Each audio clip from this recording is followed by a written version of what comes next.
ugendana na Yesu akwejesha amaraso atanga amahoro ugasigara utuje n'ukuri niwe. Witeka Mana nziza, izina ryawe rihabwa icyubahiro. Tunejejwe yuko uri Imana idukunda kandi twitaho. Uri Imana ifite umugambi mwiza kuri twebwe. Twagize umwanya munini wo kuba kure yawe, none abana bawe barimo barava hirya no hino baje kugushaka. Ndakwinginze, isezerano ryawe rivuga yuko uje aho uri utazamwirukana na hato. Tuje turi abanyabibazo ariko dufite icyizere ko utatwirukana. Tuje turi abanyabyaha ariko tuzi ko utatwirukana. Tuje nta kindi twishingikirijeho uretse umusaraba w'i Karuvari. Tuje nta kindi twishingikirijeho uretse amaraso yawe.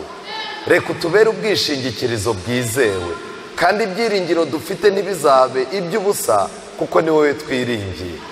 Abana bawe warabararitse ejo n'ubu wabararitse, ubaho umugisha wawe. Abo wararitse uyu munsi ubafate mu kiganza, ubwo tugiye kujya mu nzandiko zera, aho tugiye kumenya imigambi dufiteho. Abana bawe ubereke ibyo batindaho, kandi umwuka wawe wera bafatisha imyanzuro myiza. Ku musozo twese abare duhanga amaso, tubisabye mu izina rya Yesu, amen.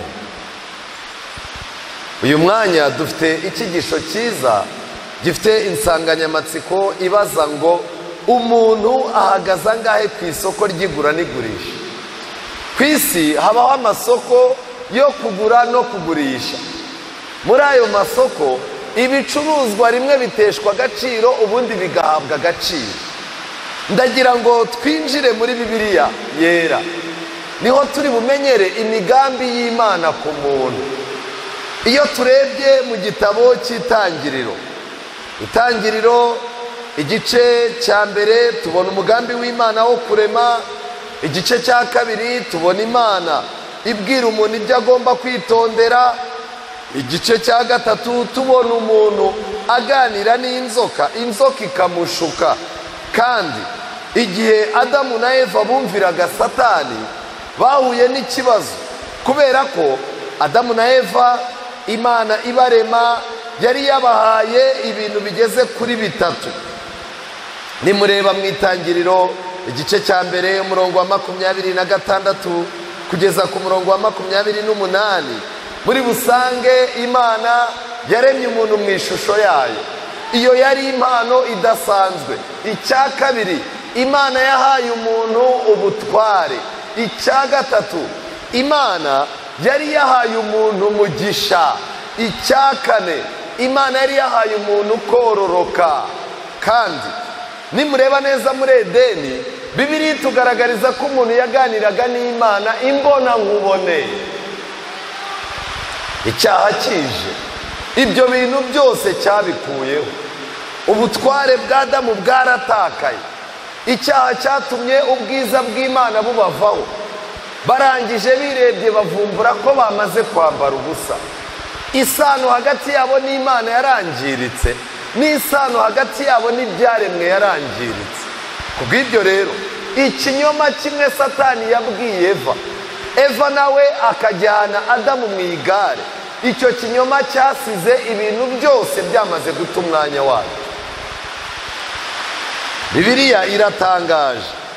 Nimuramuka mugiye muri Bibiliya zanyu mu gitabo cya Hoseya, umuhanuzi Hoseya, igitabo cya Hoseya igice cya 6 umurongo wa 7, Imana ubwayo yavuze amagambo akomeye.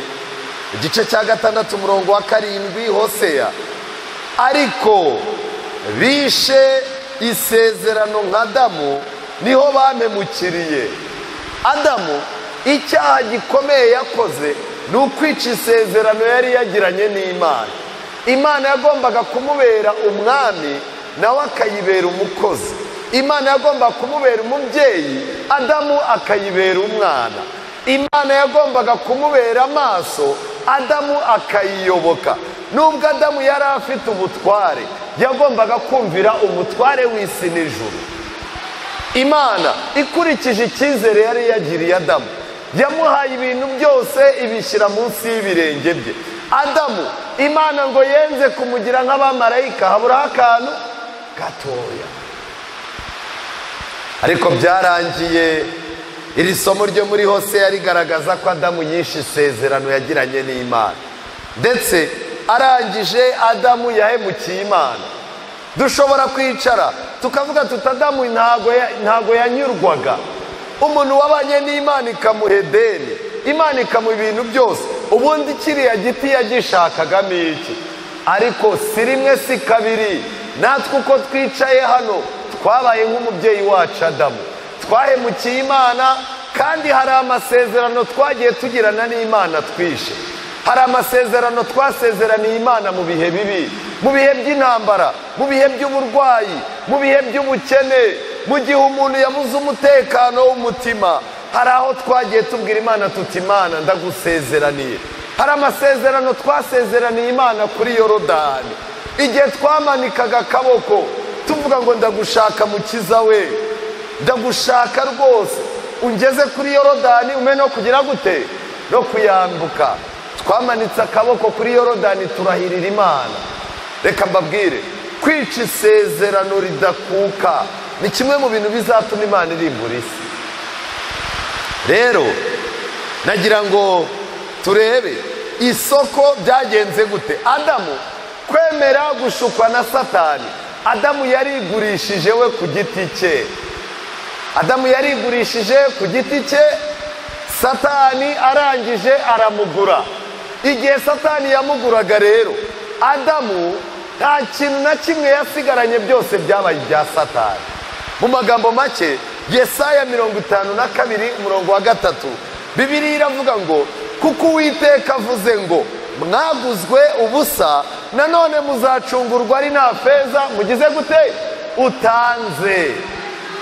Satani yashutse Adamu akoresha ikinyoma. Mu magambo make, ubundi icyaha Adamu yakoze yagombaga kugikuramo inyungu zifatika, ariko yagikuyemo igihombo gikomeye. Ibyo byabaye isomo yuko umuntu wese uzajya gukora icyaha azi ko azakuramo inyungu, ajya amenya ko ibyo Adamu yakuyemo ari byo nawe azakuramo. Ibihembo by'ibyaha ni iki? Ni urupfu, ariko impano y'Imana n'ubugingo buhoraho. Kubw'ibyo rero Adamu yaguzwe ubusa. Arangije Imana iteganya yuko no gucungurwa azacungurwa nta feza agize gute atanze, kuko twakijijwe n'ubuntu kubwo kwizera. Bantu b'Imana, nagira ngo mbabwire, Adamu yagiye mu isoko ateshwa agaciro cyane. Ndagira ngo mbabwire ngo kuva uwo munsi Adamu n'abamukomokamo bose bahindutse abagurano, bahindutse abacakara, bahindutse abaretwa, bahindutse abantu badafite umudendezo. Satani buriya ajya anirata cyane. Nimurebe muri Luka igice cya 4. Luka igice cya 4, igihe Satani yageragezaga Yesu mu butayu. Mutega amatwi mwumve uburyo Satani yishongora. Umurongo wa 5, Luka igice cya 4. Umwanzi aramuzamura amwereka ubwami bwose bwo mu isi mu kanya gato. Aramubwira ati ndaguha ubu butware bwose n'ikuzo ryabwo, kuko ari njyewe wagize gute? Ari njye wabugabanye, kandi mbugabira uwo ngize gute? Uwo nshaka wese. Ndashaka kubabaza, Satani yagabanye ubwami bwo mu isi ryari? Bitewe n'uko Imana yari yahaye Adamu ubutware. Adamu yarangiza akatega amatwi Satani. Ubutware Adamu yari afite Imana yari yamuhaye, byarangiye Satani ari usigaye abufite. Niyo mpamvu Satani yitwa umutware w'iki? W'iyi si. Ndashaka kubabaza, hari ikintu Adamu yakuye mu mushinga wo kwigurisha? Ntacyo. kuva igice cya 21. tujye tujyana muri Bibiliya. Babandi bafite aho bandika namwe mukomeze, nimugera mu rugo mujye mwongera musubiremo ibyanditswe. Imana izabaha imbaraga ya Mwuka Wera kugira ngo musobanukirwe birenze. Aya ni amategeko yagombaga kugenga umugurano. Ahangaha tugiye gukuramo ibanga rikomeye. Nongere nkwibutse, turimo kwiga icyigisho kivuga ngo umuntu ahagaze angahe mu isoko ryo kugura no kugira gute no kugurisha. Turaza kubimenya neza. Aya mategeko niyo uzashyira imbere yabo kuva 21 mu murongo wa mbere. Nugura umugurano w'umuheburayo agukorera imyaka 6, kuwa 7 azagenda aba umudendezi atagize icyo yicunguje. Iri ryari itegeko ry'umuretwa. Imyaka 6 agukorera amanywa nijoro, umwica urubozo, umukoresha ibyo ushatse, ariko itegeko ry'Imana ni rimwe: nta buretwa butagira umudendezo bubaho imbere y'Imana. Umwaka wa 7 uzamurekura agende, kandi azagende ntacyo yicunguje, kuko ntabwo umuntu ajya mu mugurano hari ikintu afite. Ngiyi impamvu yatumye Imana nta kintu yaka Adamu, yari kuyihikiza. Nta kintu Adamu yasigaranye yakwicunguza. Uhereye mu bworo bw'ikirenge kugeza mu gitwariro hari ahantu hatari hazima. Ariko dukomeze dusome itegeko. Niba uyu mugurano yaraje wenyine, agende wenyine. Niba yarazanye n'umugore we, ajyane nawe. Kandi shebuja namushyingira umugore, bakabyarana abahungu cyangwa abakobwa, uwo mugore n'abana bazaba ba shebuja uwo, ariko uwo mugabo agende wenyine. Kubyarira abana mu buretwa, kubyara abana n'umugurano, abo bana bavukaga ari abande, ari abashobuja uguhatse. Ngiyi impamvu Adamu nta mwana yabyaye ari muri Edeni. Abana bose yababyaye yirukanywe hehe? Muri Edeni. Nyuma ya Edeni Adamu yari yatangiye uburetwa. Niyo mpamvu twemeza yuko abantu bose bavutse kuri Adamu bamukomoye w'intege nke n'uburetwa, abo bantu baba bakeneye kubyarwa ubwa kabiri no guhabwa umudendezo na Yesu. Uyu munsi uzasaba Imana igufashe ubyarira abana mu mudendezo. Bantu mukiri bato mutaragira amateka yanduye, ntimuzagira ababakomokaho ngo mubabyare mukiri mu buretwa bwo kunywa inzoga. Ntuzishimire kubyara umwana wawe ukiri mu buretwa bw'uburaya. Ntuzishimire kubyara umwana wawe ukiri mu buretwa bw'urwango n'amatiku n'inzangano, kuko iyo ubyaye umwana uri mu buretwa aba ari uwashobuje uwo. Nta mahirwe ko kubyara abana waramaze kugera mu mudendezo w'Imana. Reka ndebe abasore banyumvise icyo mvuze. Imana ibaha umugisha. Umurongo wa 5. Ariko uwo mugurano ni yerura ati: njyewe nkunze databuja n'umugore wanjye n'abana banjye, sinshaka kugenda ngo mbe umudendezo. Shebuja amujyana imbere y'Imana, amuhagarike ku rugi cyangwa ku nkomanizo yarwo. Shebuja mupfumuze ugutwi uruhindu, agumye kumukorera iteka. Hari abantu bicaraga bari mu buretwa bagatavuga bati: njyewe nkurikije ibyo nakoranye na databuja n'uburyo twabanye, abana nabyariye muri uru rugo ni iki? Umudendezo ntawo nkeneye, njye ndashaka kwigumira hano, bosi agakomeza kabuyu, abana banjye n'umugore wanjye twese tukazapfira. Shebuja yafataga wa muntu akamujyana iruhande rw'urugi imbere y'Imana, agafata uruhindu akamupfumura amatwi. Bisobanuye ngo amahirwe yo kuba umudendezo yarayumvishe. Icyakozwe n'amabwiriza n'amategeko bitanga umudendezo yarabyumvise, ariko akunze shebuja mubi, kubw'ibyo aramugumanya. Vuba bidatinze Satani agiye kuzaza azana abantu imbere y'Imana, narangiza ababwira ati rwose itegeko ry'uburetwa uyu muntu akunze ubusinzi cyane, uyu muntu ubusambanyi nibwo bumwubakiye inzu, imodoka agendamo nibwo bwayimuhaye, akazi akora byamusabye gutanga ruswa y'igitsina kugira ngo akabone, none rero itegeko ryo kuba umudendezo yaryanze. Abantu bagiye gupfumurwa amatwi, atari uko batumvise ahubwo nuko batumviye. Ariko ikintu nshimira Imana ni kimwe, aya mahitamo yageze imbere ya Adamu. Imana ije kureba Adamu na Eva, yasanze aho yabasangaga atariho bari, kuko icyaha gituma umuntu anyeganyega akava aho Imana yamusize. Hari abantu Imana yashyize hano mbere ya covid, ariko ubu icyaha cyagejeje ahandi. Icyaha gikura umugabo mu rugo kikamushyira mu rugo rwegeranye n'urwe. Icyaha gikura umuntu mu ntekerezo nzima kikamushyira mu zipfuye. Imana ije, itangiriro, twongere twisubirire mu itangiriro igice cya 3 umurongo wa 8.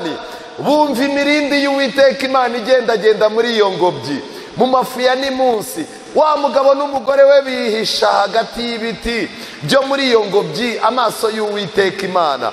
Uwiteka Imana ihamagara uwo mugabo, iramubaza iti uri hehe? Mu gitabo gisobanura Bibiliya basobanura neza ko abadayimoni na Satani biyunze na Adamu na Eva bamaze gukora icyaha, ngo bari bakoze ishyirahamwe rikomeye, iyo ijuru ritabanguka ngo ritabare, Satani yari kwifashisha Adamu na Eva kugira ngo barwanye Imana. Ni nako bimeze. Kristo aramutse atinze yazasanga abantu n'abadayimoni na Satani barubatse ishyirahamwe ryo kurwanya Imana. Nshuti zanjye, Adamu yagize amahirwe, Adamu yagize amahitamo meza. Hari uwamushyize mu bubata yari araho, hari n'ushaka kumukura mu bubata. Adamu arangije ntabwo yabashije kumva amahano yakoze, ariko igihe yerekwaga umusaraba wa Yesu akareba iby'Imana izakora kugira ngo imuhe umudendezo, Adamu nibwo yamenye ko yakoze amahano. Arangije abwira Imana ati hoya, mundeke njye n'umugore wanjye dupfu urwo dupfuye, aho kugira ngo umwami w'ijuru n'isi azaze mu mwanya wanjye. Imana irangije imubwira ihame ryo kubabarirwa. Byanga byakunda amaraso atavuye ntiyabaho kugira gute? Kubabarirwa. Kandi amaraso ya Adamu ntashobora no gucungura intama yari igiye kubaga. Adamu yamenye uburemere bw'icyo yakoze. Reka mbabwire bantu b'Imana, muzi impamvu umuntu yicara ari umusinzi mukaganira agatakubwira ati njyewe rero akadefo mfite ni kamwe, ni icupa ryarananiye, ariko nta nubwo njya ndwana uku ndeba uku ndi inyangamugayo, no mu kabari nkubita umuntu wanyiyenjejeho. Si uwo muntu si inyangamugayo?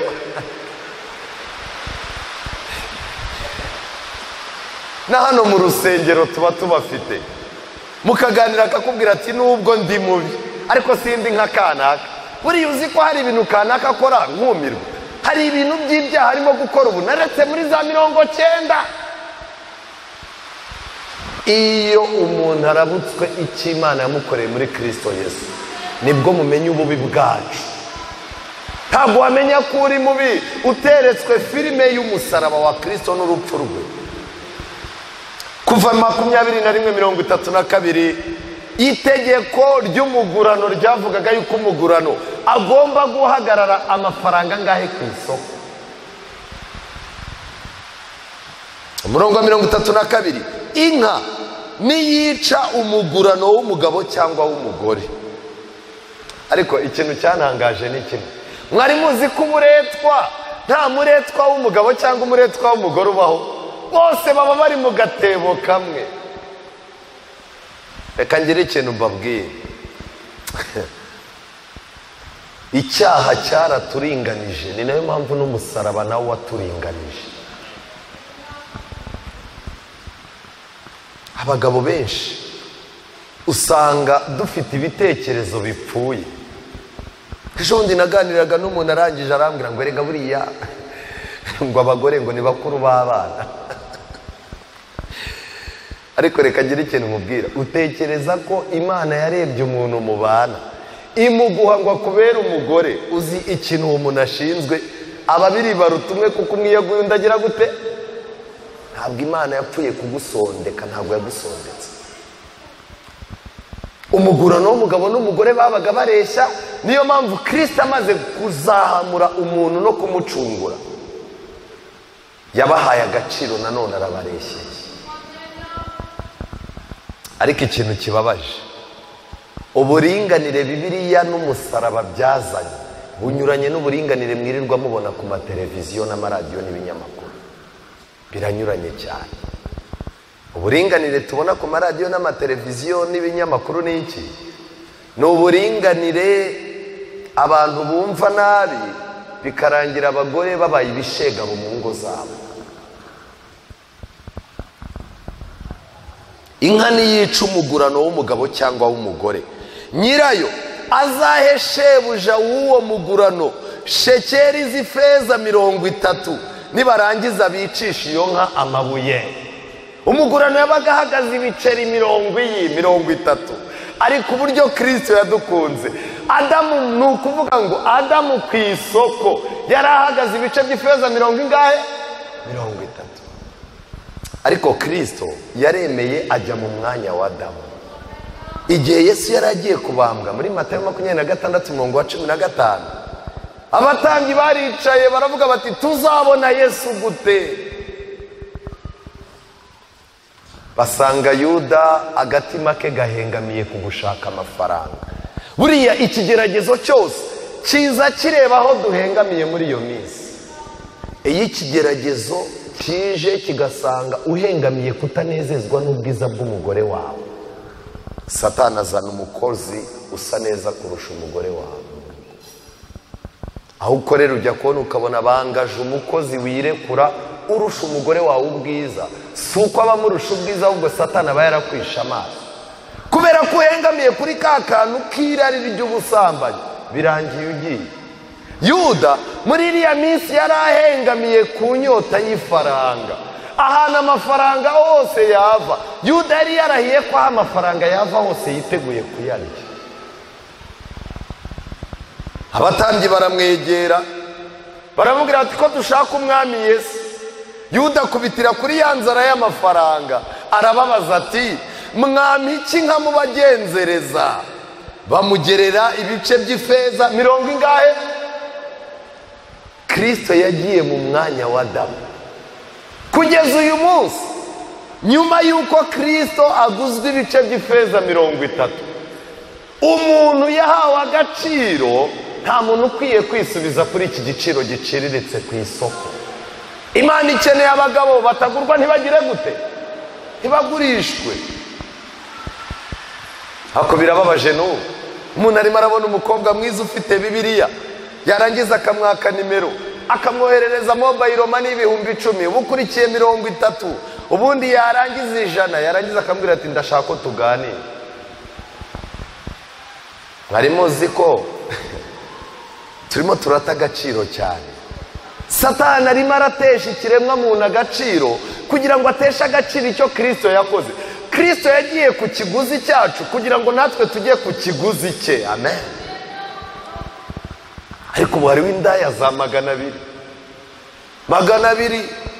Umuntu yararimo kuganira n'undi neze moto nijoro, arangije amwereka muri karitsiye, aramubwira ati aha haba indaya, utanga sengisa bakakugarurira turuwasa.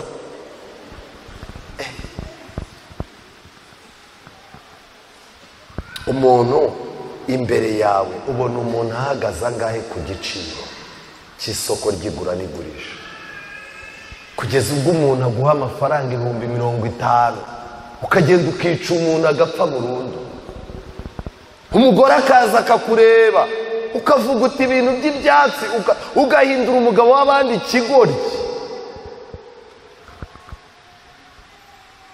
reka mbabwire, umuntu arahenze, umuntu uzagerageza kwikiza umuntu no kumukura ku isi azabibazwa n'Imana.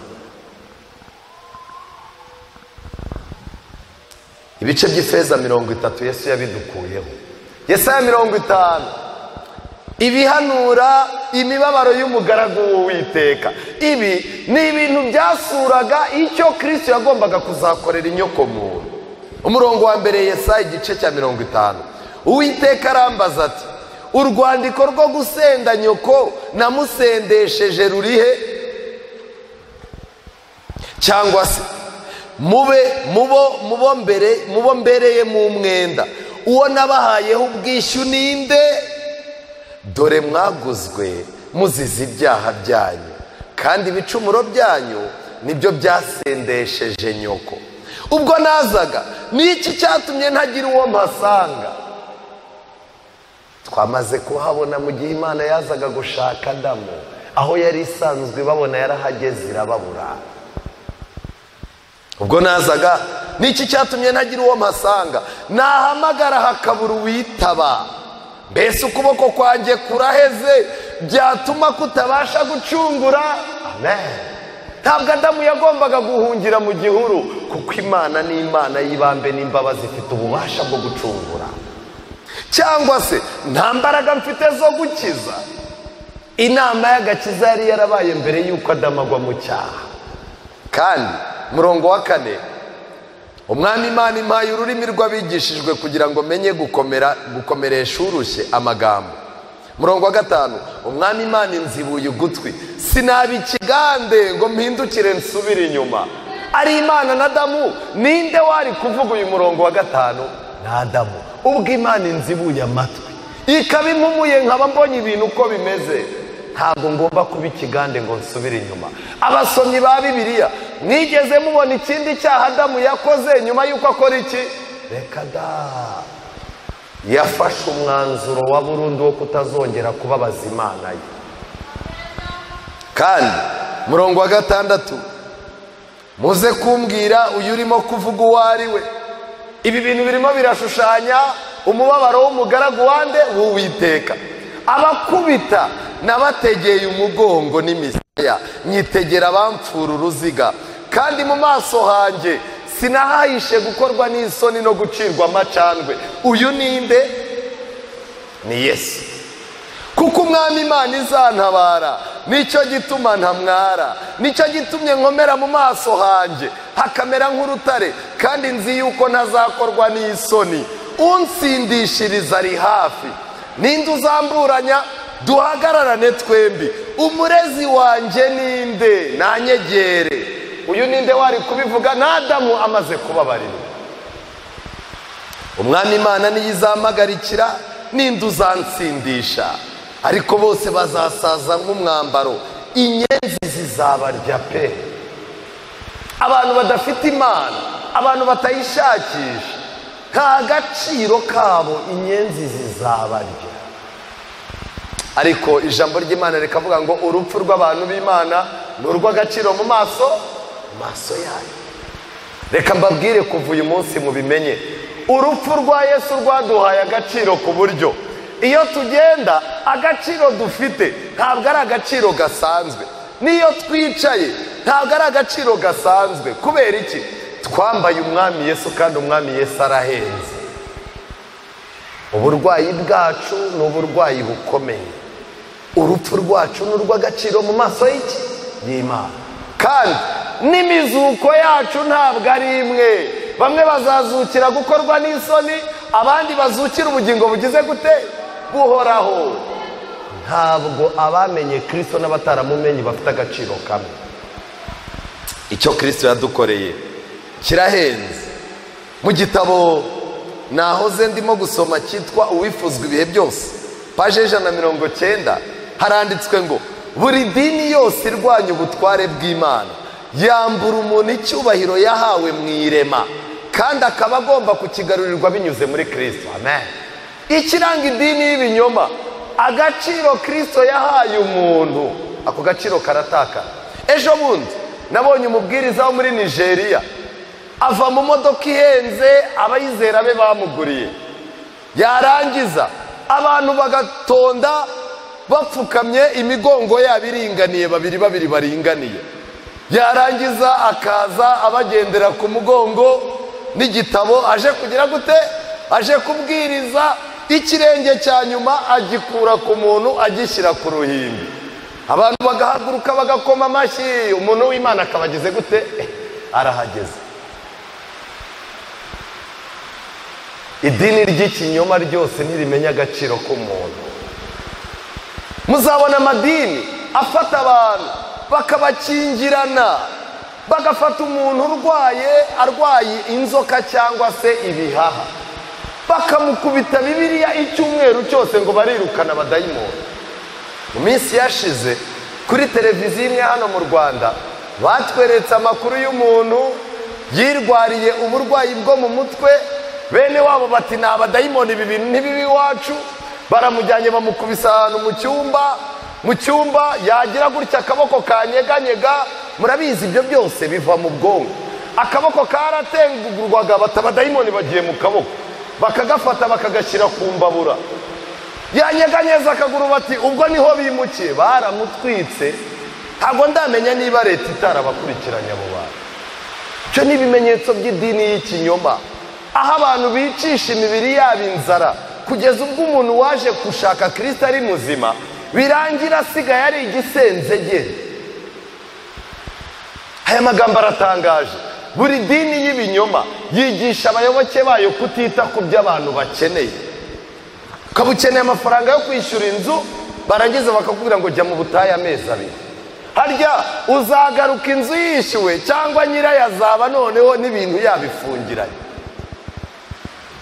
Turi abantu b'Imana bari mu isi. Yesu yaravuze ngo sinsaba kubakura mu isi, ahubwo barinde iki? Mubi. Buri dini y'ibinyoma yigisha abayoboke bayo kutita ku byo abantu bakeneye, kutita ku mibabaro yabo no ku burenganzira bwabo. Ubutumwa bwiza buha umuntu agaciro kanini nk'uwaguzwe amaraso ya Kristo. Amen. Iyo umuntu ayobotse ubutumwa bwiza bwa Kristo, bugenda bumuzamurira agaciro.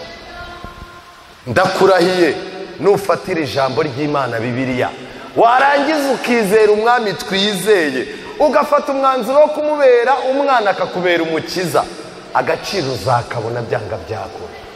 Ariko uyu munsi wa none uhagaza ngahe ku isoko?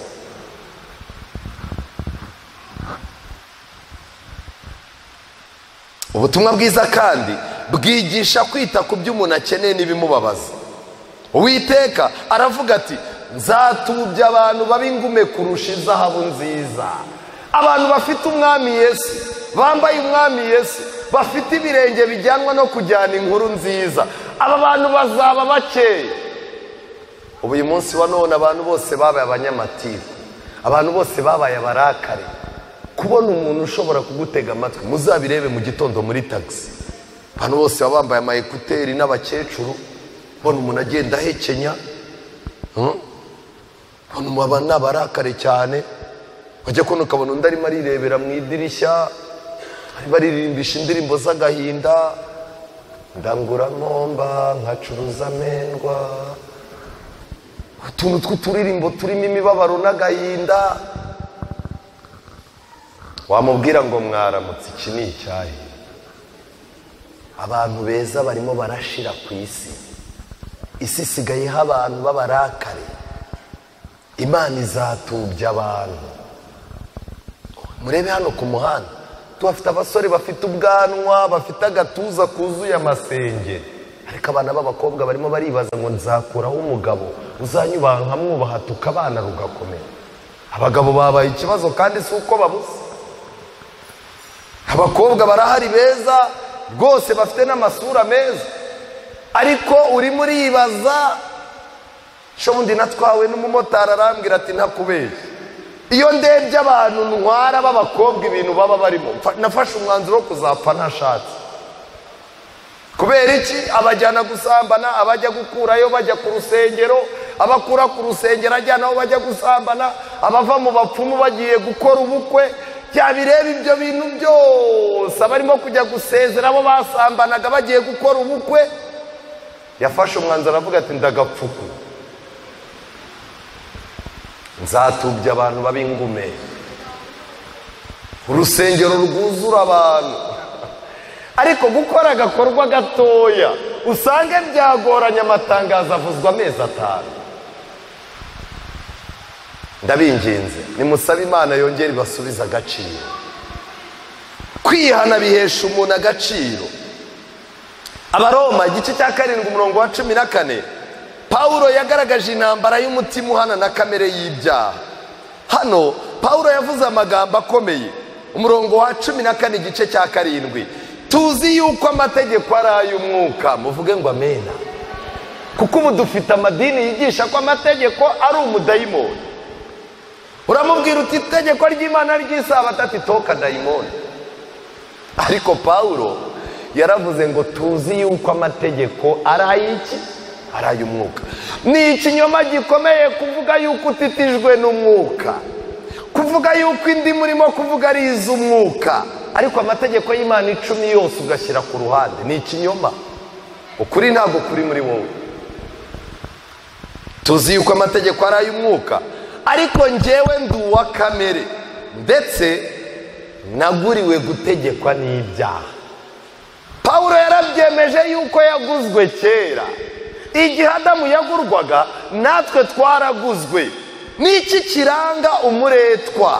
Umurongo ukurikiyeho, sinzi ibyo nkora, kuko ibyo nshaka atari ibyo nkora, ahubwo ibyo nanga akaba ari ibyo ngira gute? Nkora. Niba ujya wicara warayunyweye inzoga bwacya, ukareba umugore wawe ukabona yabyimbye ijisho, abana bakaza bakakwegera bakarira, abaturanyi bakaza batari ko se nimugoroba wari wafashwe n'ibiki, warangiza ukababaza uti se naje gute? Bati waje wasinze wabaye ibyatsi. Umugabo yarangiza ati none se ubwo nakubise umugore? Bati wari umwishe nitwe twamugukijije. Akana kabucura kakaza kati papa wankubise umugeri dore umugongo wabyimbye. Wajya kureba imyenda wari wambaye ugasanga nayo wayitumyemo. Umugabo ahita yicara akagenda akikingirana mu cyumba, agahita avuga atumva wanzoga irya nyuma akarifundura, yarangiza akarinywa, yamara kurinywa ati ndakuretse. Akagaruka muri saro atuba inzoga nzivuyeho. Abana bati papa ugiye kuba mwiza ubwo uziretse. Umudamu akabaraje ati nshizeho n'amazi yo koga rwose. Nimugoroba telefoni ikavuga, umugabo akayegura, hano uri he? Shandi mu rugo narayimuye n'ibibazo. Ngwino duhuriye kuri bare nkugurira 2 ubimbwire neza. Ubwo yaziretse. Cyo ni ikimenyetso cy'ukuri umuretwa. Umuntu mu busambanyi akarwariramo imitezi, kwa muganga bakamutera ibishinge bakamuha ibinini, kwihagarika bikaba intambara, aho atambutse abantu bakumva aranuka, yarangiza akicara akabwira Imana ati Imana ngize nk'umugisha nkabona ndakize napfuye, iki cyaha cy'ubusambanyi nkazagisubiraho ndakiretse nonaha. 2 za nijoro message muri WhatsApp, sheri wiriwe hehe ko nakubuze? Uyu munsi hari akabyiniro ngwino ngutembereze niba wanakennye. Ubwo yaretse ubusambanyi, ejo azagaruka avuga atari ko se ko nari nabiretse byagenze gute? Kimwe mu bintu biranga umuretwa, afata ingamba zo kureka ibyaha akisanga yongeye yabisubiyemo. Uretse gutabarwa n'Imana gusa, uyu muntu azahora yizengurukaho nk'urugi ruri ku mapata, azarinda apfa abura ubugingo kandi ahorana imyanzuro. Nta munyabyaha ufata imyanzuro, ntago bibaho. Ndashaka kubaza abantu baraha bamaze imyaka mu idini banagezemo mbere yanjye, imyanzuro mwafashe yageze kuki? Iyo Yesu aje agatera kashe y'amaraso ye ku mwanzuro mwiza wafashe, ibyo utegetse biba bitegetswe. Kristo atugarurira ubutware, icyo dutegetse kikaba. Hawe urimo urajya kora ukabona umuntu urugo rwe rwaramunaniye arimo arahunahuna mu ngo z'abandi, yarangiza ngo mu izina rya Yesu ndategetse. Urategeka iki n'urwawe rwakunaniye? ndabinginze. Pawulo yarakomeje atariko ubwo nkora ibyo ntashaka nemera ko amategeko ari meza, nuko rero noneho si ngewe uba nkibikora ahubwo ni icyaha kimbamo. Nzi yuko muri nge, ibyo ni ukuvuga muri kamere yanjye, nta cyiza kimbamo, kuko mpora nifuza gukora icyiza ariko kugikora ntako. Kuko icyiza nshaka atari icyo nkora, ahubwo ikibi nanga akaba ari icyo nkora. Ariko ubwo nkora ibyo nanga si ngewe ba nkibikora ahubwo ni icyaha kimbamo. Ninde wanyiza icyaha? Umurongo wa 26 muri kiriya gice Pawulo yaravuze ngo Imana ishimwe kuko izajya inyiriza muri Yesu Kristo. Bantu b'Imana, nagira ngo uyu munsi nkwibutse yuko nta muntu uzareba mu maso y'Imana afite inenge n'ikizinga, kandi ibyaha birimo biratwizingiraho cyane. Ndagusaba gushaka umwanya wo kuba ku birenge bya Yesu. Shaka umwanya wo kumwegera. Wifuzwa ibihe byose, paje 297, hafi y'ibirenge bya Yesu. Ubusumbane bwose bugomba kwibagirana. Abakire n'abakene, abafite amashuri ahanitse n'abataragize amahirwe yo kwiga, bose bahurira hamwe, nta bitekerezo by'amoko cyangwa ubusumbane mu myanya bibarangwamo. Bose bahura nk'abaguzwe amaraso y'umwana w'Imana, kandi bose bagengwa n'umwe ari we wabacunguye. Reka mbabwire, Kristo adukura ku giciro giciriritse. Ntuzarebe umuntu ku rusengero ngo umurebere ku nkweto yaje yambaye. Hari ukuntu umuntu aza wanamwihumuriza umwuka afite gusa, ugatuvuga uti mumujyane muri ya myanya y'imbere. Hakaba n'unduza abadiyakoni, umuntu akamuhamagara ati mumwegere mumurebe, wabona ari umusazi cyangwa afite ubundi burwayi. Hari umuntu uza ku ruhimbi, turi mu bitaramo, tukamuha mikorofone akavuga. Hari n'uza ku ruhimbi tukamubwira tuti iminota yadushiranye. Iki kintu cyo kurobanura abantu ku butoni ni ikintu cyerekana ko tutaramenya icyo Kristo yakoze. Icyo Kristo yakoze, ntukarebere umuntu ku mazuru. Iwanyu birashoboka yuko uruguvukamo bajya gutanga umugeni bakareba indeshyo y'umuntu. Birashoboka yuko bajya gutanga umugeni bakareba amazuru. Iwanyu birashoboka yuko bajya kwicaza umuntu muri salo bakareba inkweto yambaye. Bishoboka yuko bashobora no kubaza umuntu igisekuru cya 8 n'icya 9 kugira ngo bamenye ko ari umuntu wabo bahuje amaraso. Ariko amaraso ya Yesu akura ibyo bintu byose mu mitwe yacu.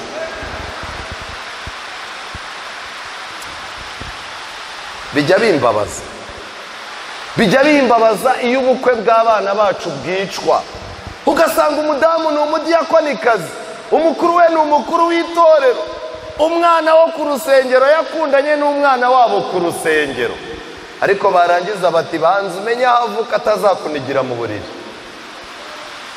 Umwana akagenda tuvukayo, ndati mvuka hafi ya kaburimbo. Buriya iyo wabaye umukene wigira ibibazo ntabwo umenya naho uvuka, ahubwo umenya aho ujya. None se papa wawe uramumbaza ntawe nzi, mama wawe nje narerewe kwa nyogokuru na mama simuzi. None se ubu mu by'ukuri muvuka kuwe musozi? Ntago mbizi. Kagenda akabwira ati papa ibintu byose yambwiye ngo ntabyaze. Abona ari ikintu cyica abantu kitazakomerera nabi. Abakuru b'itoro nabo bakabacitsemo amatsinda abiri, ntago tumushingira ntituza aho ahurudutse. Pastor ati mureka abana b'Imana babane, Imana niyo izahazaza h'abantu. Pastor urakomeza ibyo bitekerezo, turakwimura tukwima icya 10 bagukura. Muratekereza ko ari intambara yoroshye? Reka mbabwire, ntago ubundi reka njye ikintu mbabaza. Iyo urebye umuntu ubona ahagaze angahe ku isoko, ugomba kumenya ko umuntu ahenze byatumye Kristo abambwa. Ukanamenya ko umuntu ahenze ku buryo Imana nibona umuntu agiye gusubira gucupira izemera Kristo agaruka aze gutabara ikiremwa muntu. Hafi y'ibirenge bya Yesu, hafi yaho ndifuza yuko tubona uwo mwanya. mu kuremwa kwe Adamu yahawe gutegeka isi yose, ariko ubwo yirohaga mu bishuko yishyize mu bubata bwa Satani. Erega umuntu aba mu buja bw'ikintu cyose cyamuganjije.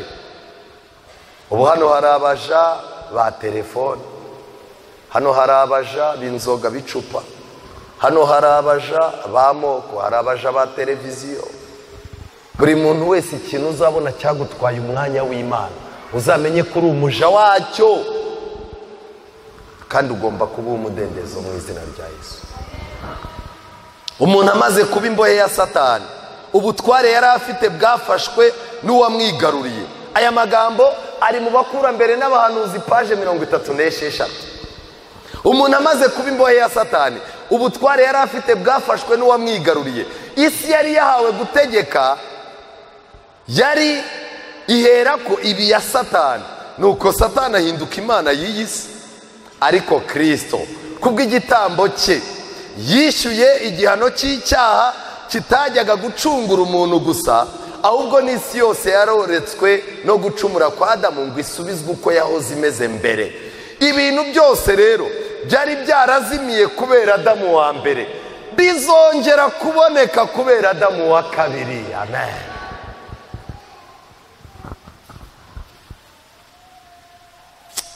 Ibi bintu biratangaje. Reka nongere mbibutse ibintu twatakaje muri Adamu. Twatakaje ishusho y'Imana. Niyo mpamvu ubona buri bintu byose dukora tuba dushaka kwigira abakiranutsi. Usanga umuntu yararetse, ari utuntu yaretse yirirwa avuga uku ndeba uku, ntabwo nyinywa amazi, ubu ngeze ku rwego naretse inyama. Yarangiza agatavuga ati buriya ndi umuntu w'Imana, uzi ko ngera n'ahantu hari inkoko nziza we, ariko nkavuga ngo namenye umwami Yesu. Ariko ubwo yaramumenye.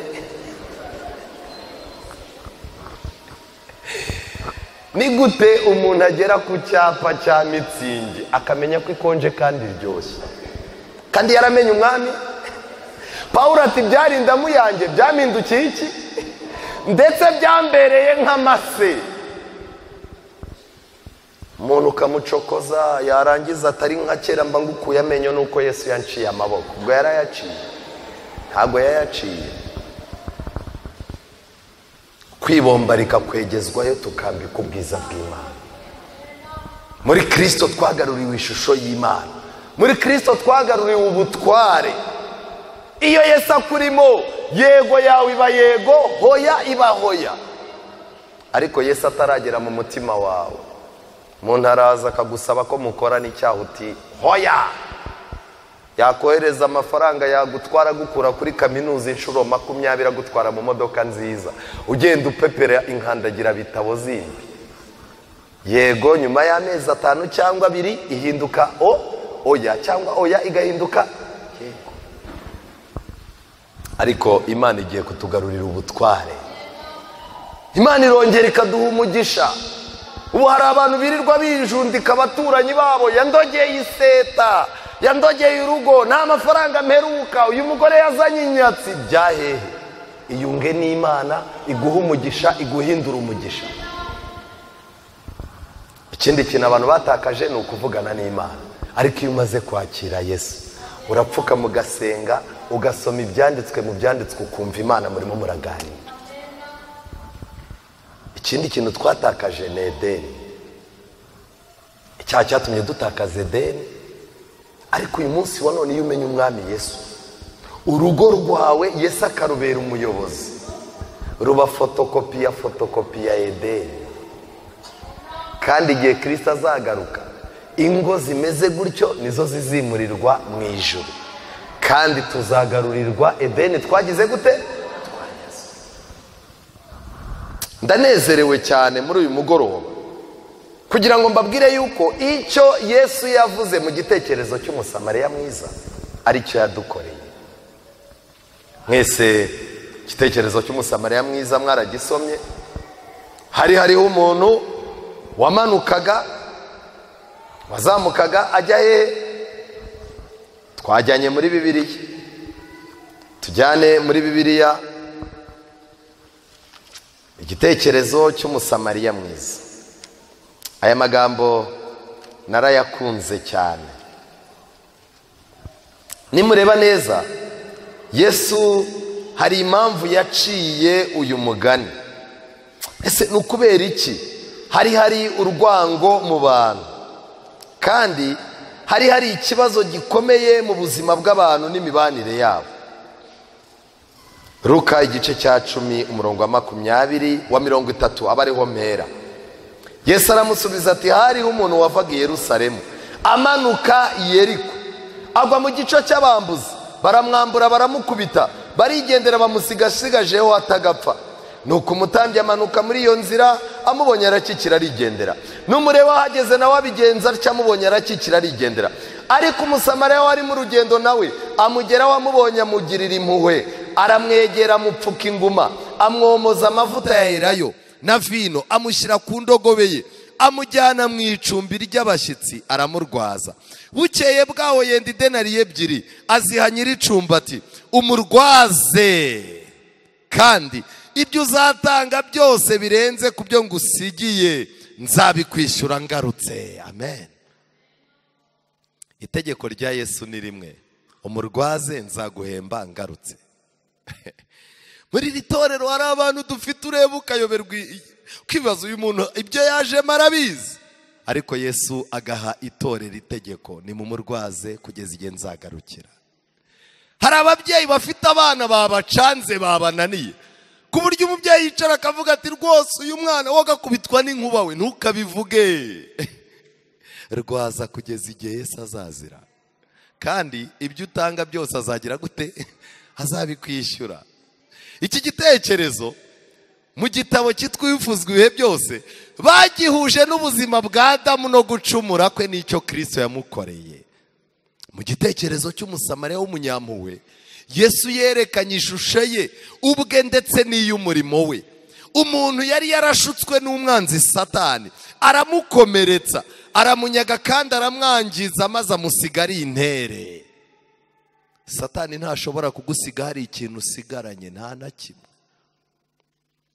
Ariko Umukiza yabonye uburyo tutagira kirengera, maze atugirira impuhwe. Yasize icyubahiro cye, maze aza kudutabara. Yasanze turi hafi gupfa, maze araturwaza. Yomoye inguma zacu, yadutwikirije ikanzu ye yo gukiranuka, yatuboneye icumbi ry'ubuhungiro, itorero ry'Imana. Aha ni ahantu turwarizwa. Ikizakubwira rero umuntu wahuye n'ikibazo, umuntu muzahura n'abantu kwa muganga. Umuntu yararwaye amibe, impyiko zatangiye gufatwa, ariko undi muntu bicaranye ku ntebe yo kwa muganga agahita amubwira ati, aha hantu ibi bintu urwaye narabirwaje, aha hantu nta muntu uzagukiza. Reka nkubwire, ubu nureba ukuntu umeze, ujya wumva umuriro mu birenge uti cyane, mu bitugu hajya kurya cyane, injiramo bagutera urushinge urahita ugubana, ndakurahiye ni wowe wa mbere. Muganga yarangiza ati, undi niyinjire.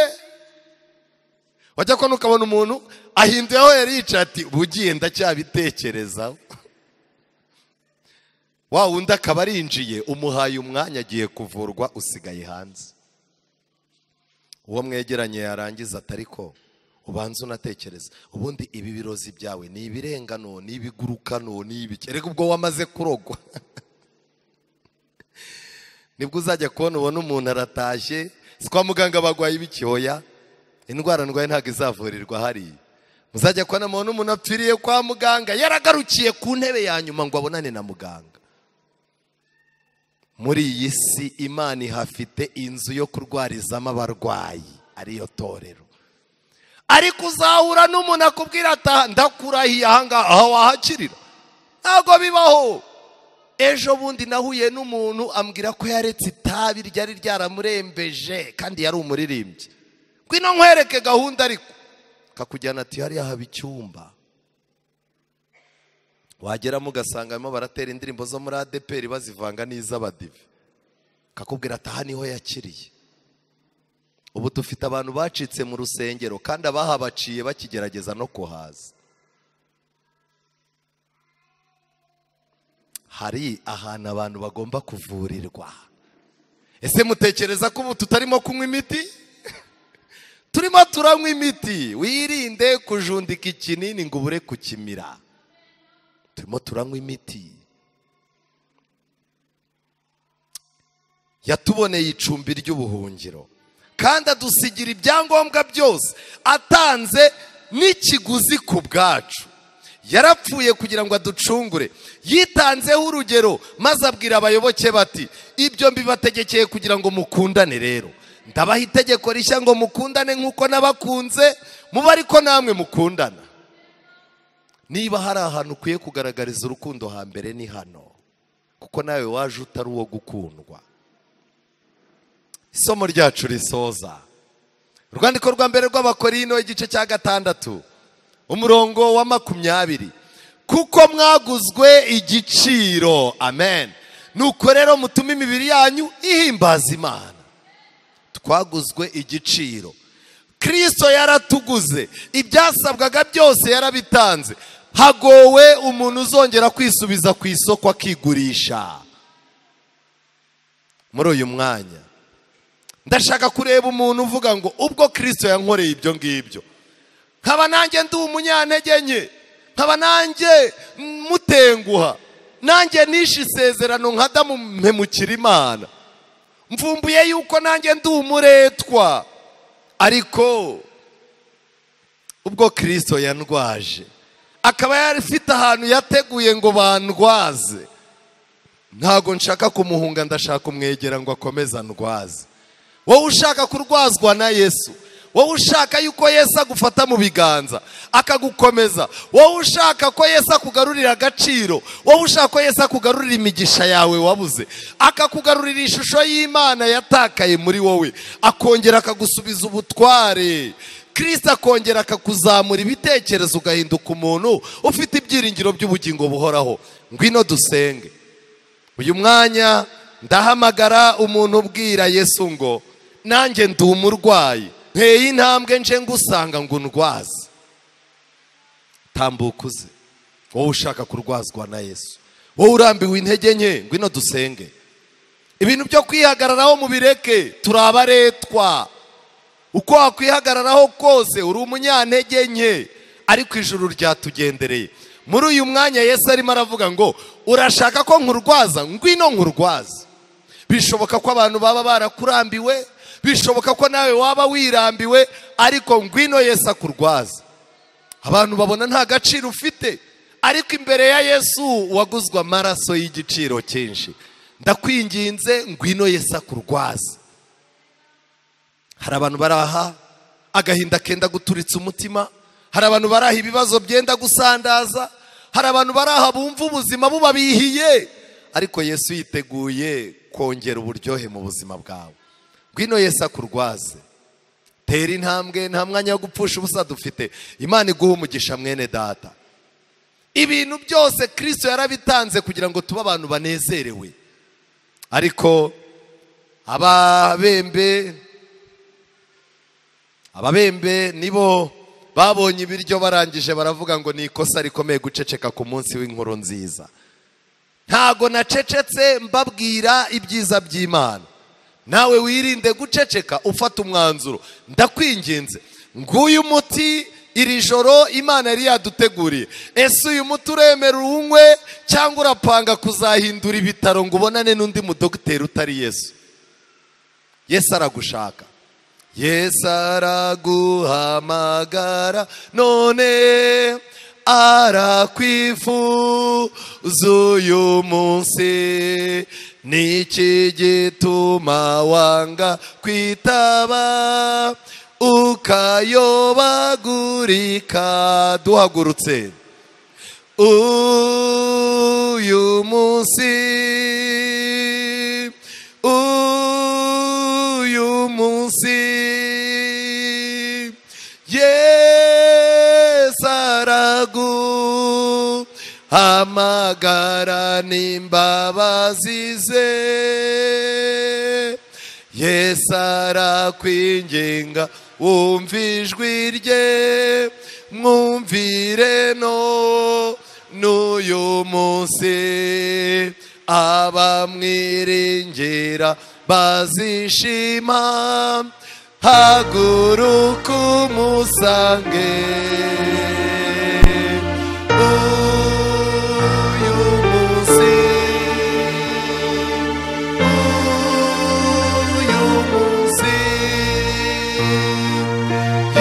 Yesu araguhamagara n'imbabazi ze.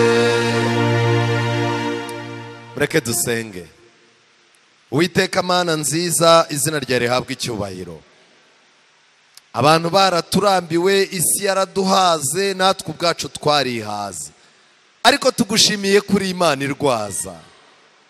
Waraturwaje, wadusize amavuta yawe, utuzana muri iri cumbi, utanga itegeko yuko bagomba kutuvura, kandi ibihembo n'ibyo badutangaho uzabitanga ugarutse. Ubwo dufite ibyiringiro byo kugaruka kwawe rero, uduhe guturiza aho wadusize kugira ngo tubashe kubona ubutabazi bwawe. Mwami Uwiteka, abana bawe muri uyu mugoroba dusanze umuntu iyo ari imbere ya Satani abaciriritse, abari ku kiguzi kidahwitse, ariko amaraso ya Yesu yaratuzamuye aduha agaciro gakomeye. Ubw'isi irimo kutwereka ko ntacyo tumaze, ijuru ritwereke ko dufite icyo tumaze. Umunezero ababihiwe n'ubuzima, babarira ibyaha abarimo guhigwa n'ibyaha byabo. Humuriza abihebye, abarwayi bari ahangaha ngwino ubavure. Abafite ibyiringiro bike bagumishe mu itorero ryawe, kandi ubafate mu kiganza ngo batazagenda. Ibyiringiro byacu bibi byawe gusa, kandi uturinde kurebera ahandi twashaka agakiza, kubw'uko twaguzwe igiciro, imibiri yacu ni iy'agaciro kenshi.